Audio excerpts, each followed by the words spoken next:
உலகநாயகன் கமலஹாசன் இருக்கார்ல, நடிகர் கமலஹாசன். அவருக்கு என்ன ஆசைன்னா, இந்த திமுக கட்சியோட கூட்டணி போட்டு 2 லோக்சபா சீட்டு, 1 ராஜ்யசபா சீட்டு வாங்கிரணும் அப்படிங்கிறது தான் கமலோட ஆசை. இத மு.க. ஸ்டாலின் நல்லா புரிஞ்சுக்கிட்டாரு. மு.க. ஸ்டாலின் என்ன சொல்றாருன்னா கமல்ட்ட, "கமல், உங்களுக்கு நாங்க திமுக 1 லோக்சபா சீட்டு தர்றோம். 1 லோக்சபா சீட்டு தர்றோம். நீங்க உதயசூரியன் கட்சியில, உதயசூரியன் சின்னத்துல நில்லுங்க" அப்படின்னு கமல்ட்ட சொல்றாங்க. கமல், "நான் உதயசூரியன் சின்னத்துலலாம் நிக்க முடியாது. நான் என்னோட மக்கள் நீதி மய்ய டார்ச் லைட்ல தான் நிப்பேன்" அப்படின்னு கமல் புடிவாதமா சொல்லிட்டாரு.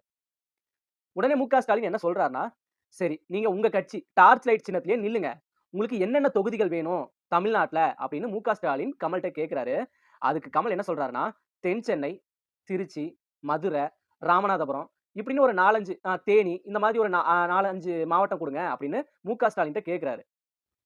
மு.க. ஸ்டாலின் என்ன சொல்றாருன்னா